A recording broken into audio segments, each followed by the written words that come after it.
안녕하세요. 오만사입니다. 저는 서울 외곽에서 작은 건축 사무소를 운영하며 평범하게 살아온 60대 중반의 남자입니다. 거창한 학벌도 대단한 인맥도 없이 그저 제 손으로 쌓아온 인생이었죠. 저는 젊은 날 일에만 몰두하다 보니 결혼은 타이밍을 놓쳤고 자식도 없습니다. 그렇게 혼자 지내며 사무실이 제 삶의 전부가 되었죠. 그 안에서 사람을 만나고 또 헤어지며 하루하루를 견뎌냈습니다. 그리 길지 않은 제 인생이기도 하고 그렇다고 짧다고도 할 수 없긴 하지만 그 세월 동안 제가 참 잘한 일 중 하나를 꼽자면 준혁이를 만난 것이었어요. 그 수십 년의 시간 중에서 지금도 뚜렷이 기억나는 하루가 있습니다. 바로 그날 산에서 만난 그 아이입니다. 그 아이가 바로 제가 말씀드린 준혁이란 아이였어요. 사람 인생이란 게 참 묘합니다. 그날 제가 그냥 준혁이를 모른 척하고 내려왔더라면 그 아이는 지금 이 세상에 없었을지도 모릅니다. 그리고 저는 제 인생에서 가장 큰 기적을 놓칠 뻔했죠. 그때 몰랐습니다. 그냥 마음 이상하게 뒤숭숭해서 그날따라 아무 생각 없이 뒷산을 올랐습니다. 설마 거기서 한 사람의 인생을, 아니 제 인생까지 뒤흔들 사건을 마주할 줄은 꿈에도 몰랐죠. 그 아이를 처음 본 건 지금으로부터 20년도 더 전입니다. 제가 서울 외곽에서 조그만 건축 사무소를 운영하고 있을 때였어요. 직원은 3명, 저 포함 넷이서 겨우 굴러가던 그런 사무실이었죠. 하루는 비도 부슬부슬 오고 다들 힘 빠져 있던 날이었습니다. 그날 오후 문이 벌컥 열리더니 한 청년이 들어왔어요. 초라한 옷차림에 커다란 백팩 하나 맨 차였죠. 머리는 헝클어졌고 눈은 피곤과 긴장으로 가득 차 있었어요. 여기 사람 뽑는다고 해서요. 이력서도 없이 그저 인터넷에서 공고를 봤다며 무작정 찾아온 그 아이. 다른 직원들이 쳐다보며 말했죠. 사장님, 좀 이상하지 않아요? 그런데 저는 이상하게 그 애가 마음에 걸렸어요. 뭔가 짠한 마음도 들고 왠지 내가 챙겨줘야만 할 것 같은 느낌이랄까.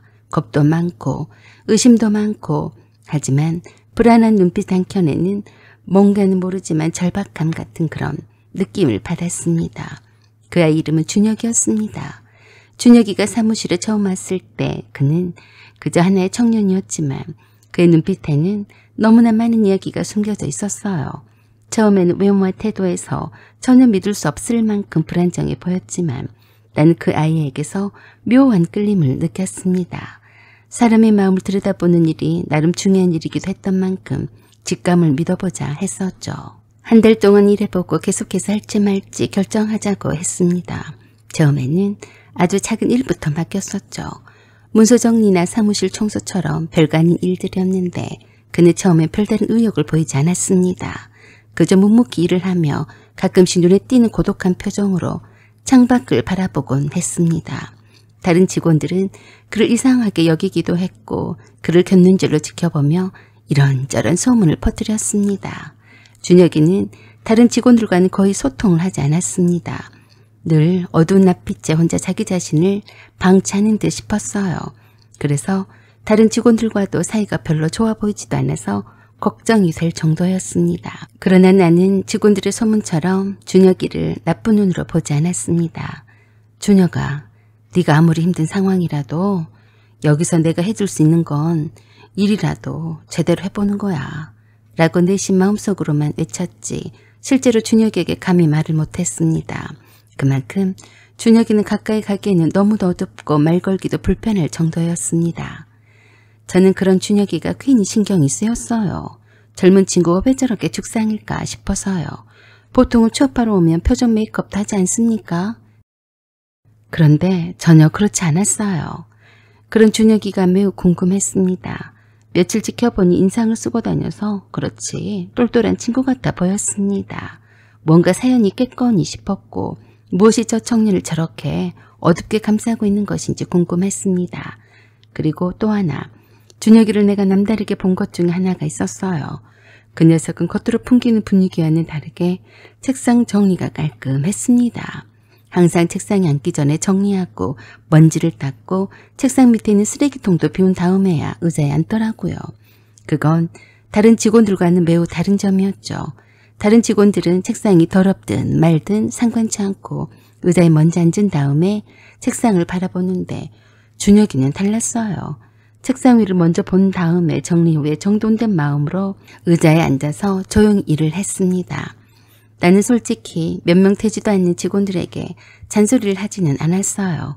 하지만 늘 먼지가 가득 쌓이고 너저분하게 늘어져 있는 직원들의 책상을 볼 때면 답답했습니다.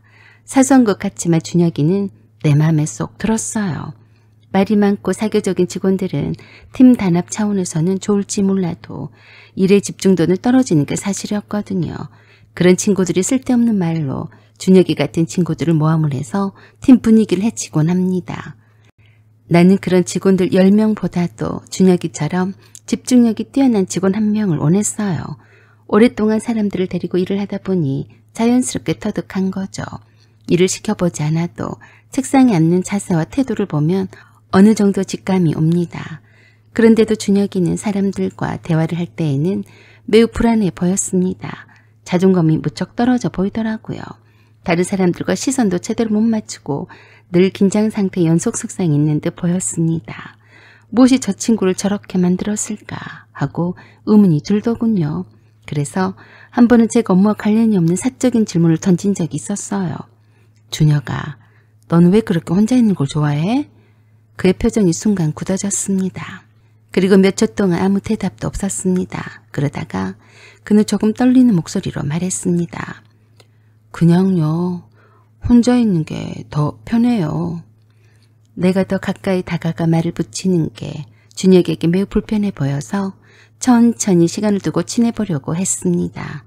사연이 많아 보이는 친구라서 언젠가는 내가 기필코 속 깊은 대화를 나눌 기회가 있겠거니 싶었어요. 준혁이에 대해서 내가 알고 있던 것은 나이는 23이고 집안 사정은 어렵고 혼자 서울에 올라와서 고생하고 있다는 것뿐이었습니다. 어느 날 회사에서 일 마치고 집에 가려던 찰나였어요. 저기 내일 하루 휴가 좀 쓰면 안 될까요? 목소리가 떨리더군요. 뭔가 느낌이 이상했죠. 그러라고 했습니다. 그날따라 왠지 모르게 마음이 편치 않아서 퇴근하고도 바로 집에 안 갔습니다. 집에 가도 아무도 없었어요. 한 번씩 뒷산 홀로 산책 겸 오르는 것이 하나의 일과였습니다. 그날도 근처에 있는 조그만 뒷산에 올랐어요. 조용히 바람 쐬고 싶었던 건지도 모르죠. 근데 정상 가까이 오르다 보니 저 멀리 사람이 하나 보였어요. 땅떨이 끝에서 그리고 손에 소주병을 들고 있는 모습이 보이더라고요. 저도 모르게 그쪽을 향해 한달음에 달려갔습니다. 왠지 모르지만 불안한 마음이 엄습해왔거든요. 가까이 다가갔더니 제 예상이 맞았습니다. 우리 준혁이었어요. 얼굴은 눈물 범벅, 입술은 파래져 있었고 얼굴빛은 창백한 것이 그냥 두면 안 된다는 판단이 섰습니다. 왜 여기 이러고 있냐? 제가 다가가 묻자 그 아이는 그냥 울더라고요. 저 더는 못하겠어요. 사장님 죄송합니다. 그게 무슨 말이야? 대답 대신에 울기 시작했습니다. 마치 어린애처럼요. 손에는 거의 다 마신 소주병이 들려 있었는데 그 정도로는 술에 취할 정도가 아니었어요. 그래서 내가 그랬습니다. 이런 데서 혼자서 술 마시면 안 되지. 나도 한 모금 하게 그거 줘봐. 그랬더니 내게도 소주병을 건네주더라고요. 그러면서 그의 긴 얘기를 듣게 되었습니다. 준혁은 처음에는 말을 아끼며 천천히 이야기를 시작했습니다. 고통을 겪은 사람이 겪었던 고통을 꺼내기 위해선 참 많은 시간이 필요하다는 걸 저는 알고 있었어요. 저도 평탄한 삶을 살아온 것은 결코 아니었으니까요. 그만큼 그는 자신이 겪었던 일들이 세상과 맞지 않는 것처럼 느껴졌고 그 상처들이 결국 자신을 갉아먹고 있었다고 말했죠. 그의 고백은 그토록 잔잔한 산 속에서도 무겁고 깊은 울림을 남겼습니다. 준혁은 자신이 어린 시절 겪었던 외로움과 차가운 현실을 하나하나 꺼내 놓았습니다. 저는 태어나자마자 부모님에게서 버림을 받았어요. 부모님은 다들 바쁘게 살았고 저는 늘 혼자였어요. 어린 마음에 그게 서운하더라고요. 그래도 어릴 땐 그냥 그렇게 살았죠. 남들과 같은 정상적인 가정이 아니었어요. 아버지는 이미 다른 가정이 있는 상태였고 엄마는 그런 아버지에게 속아서 저를 낳았고요. 저는 태어날 때부터 천덕꾸러기였어요. 엄마는 나만 보면 아버지가 생각이 나서 견딜 수가 없대요. 화풀이를 나한테 다 했어요. 맨날 전시 핏줄은 지긋지긋하다고 노래를 불렀어요. 맞기도 많이 맞았어요. 아버지랑 엄마랑 만나면 저를 두고 맨날 싸웠어요. 서로 데려가서 키우라고 말이죠. 결국 아버지도 떠나고 엄마도 떠났어요. 저는 부모의 따뜻한 사랑도 한 번도 못 받아보고 외할머니 손에 자랐는데요. 외할머니도 똑같은 사람들이었어요. 나 때문에 엄마가 신세를 망쳤다고 나를 구박을 했는데 내내 그렇게 살았어요. 외할머니와 삼촌한테 맞아 터지지 않으려면 수시로 눈치를 잘 살펴야 했어요. 그들의 기분이 어떤지 파악하는 게 내겐 중요했어요. 언제나 내 주변엔 아무도 없었어요. 나한테는 분명히 아버지 엄마가 있기는 하지만 없는 거나 똑같았어요. 아주 어릴 때에는 내게 무관심한 엄마라 할지라도 보고 싶어 울기도 했었는데요. 어느 순간엔 깨달았어요. 엄마가 어쩌다가 찾아온 날에는 내가 도망을 쳐서 엄마랑 마주치지 않으려고 숨고 다녔어요. 왜 그랬니? 엄마한테 안 맞으려고요. 나는 그저 엄마한테는 아버지를 원망하는 화풀이 대상 이상은 아니었으니까요. 그걸 깨닫는 순간부터는 제가 일부러 엄마를 피해 다녔어요. 나도 엄마와 아버지를 원망을 많이 했어도 늘 외로웠기에 늘 그리웠어요. 내가 태어나고 싶어서 태어난 것도 아닌데 왜 나한테 다들 야단만 치는 건지, 왜 다들 나한테 욕하고 때리는 건지 이해할 수가 없었어요. 그래서 중학교에 다니던 도중에 외할머니로부터 탈출을 했어요. 그때부터 난 혼자 살았어요. 그는 학교에서도 늘 외톨이였고 집에서도 마찬가지였다고 했습니다. 가난한 집에서 자라나면서 못 하나 제대로 된 걸 가져본 적도 없고 더군다나 학교에서는 친구는커녕 자신을 이해해줄 사람도 없었죠. 그래서 학교도 안 다니기로 마음을 먹었다고 했습니다.